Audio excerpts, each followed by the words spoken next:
Hi friends, welcome to not వైద్యం. మమ్మల్ని ఎంతగానో ఆదరిస్తున్న మా ప్రేక్షకులకి, మా సబ్స్క్రైబర్స్కి మా హృదయపూర్వక ధన్యవాదాలు. ఈరోజు మనం పిప్పి పన్ను, చాలా మంది కూడా ఈ సమస్యతో బాధపడుతున్నారు. పిప్పి పన్నుతో చాలా బాధగా ఉంటుంది, ఏమి తినలేము, ఉండలేము, మామూలుగా ఉన్న ఏదో తొలుస్తున్నట్టుగా, ఏదో నొప్పి, చెప్పలేనటువంటి ఫీలింగ్ అనేది వాళ్ళలో ఉంటుంది. సో ఈ పిప్పి పన్నును తగ్గించుకోవడానికి ఇప్పుడు నేను ఒక అద్భుతమైన చిట్కా చెప్తున్నాను. పిప్పి పన్నులో ఉన్నటువంటి పూర్తి పురుగులు, క్రిములు అన్నీ కూడా బయటకు వచ్చేస్తుంటాయి.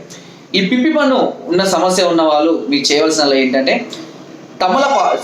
సీతాఫలం ఆకు, సీతాఫలం చెట్టు యొక్క ఆకు.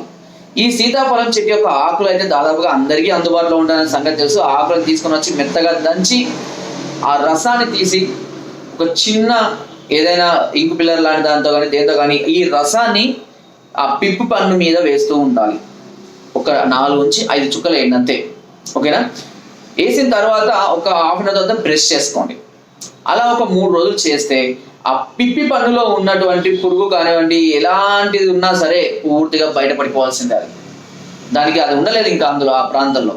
సో ఆ విధంగా అంటే తిన్న పిప్పి పన్ను అయితే మనం పూర్తిగా రికవరీ చేయలేకపోయినప్పటికీ దాని యొక్క బాధ, నొప్పి, ఇన్ఫెక్షన్ అనే దాన్ని మనం పూర్తిగా తగ్గించవచ్చు. లేదా అది ఇంకా పాకి దాన్ని ఇంకా తింటూ ఉంటుంది, ఓకే? లేదా దీనికి బదులుగా అక్కల కర్ర చూర్ణాన్ని కూడా మనం ఆ పిప్పి పన్నులో పెట్టినట్లయితే ఆ చూర్ణం యొక్క ఘాటుకి ఆ పురుగు అని కూడా చనిపోవడం అనేది జరుగుతుంటుంది.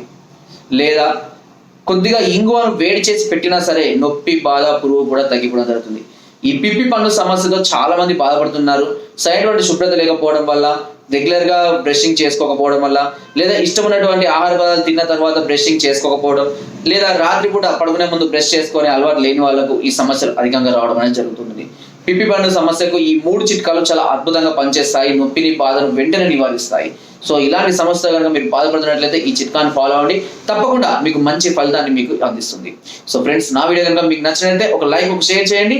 మరిన్ని వీడియోస్ కోసం సబ్స్క్రైబ్ చేయడం మాత్రం మర్చిపోకండి. మీ అమూల్యమైన సలహాలని, సూచనలు నాకు కామెంట్ ద్వారా తప్పకుండా తెలియజేయండి. Thank you.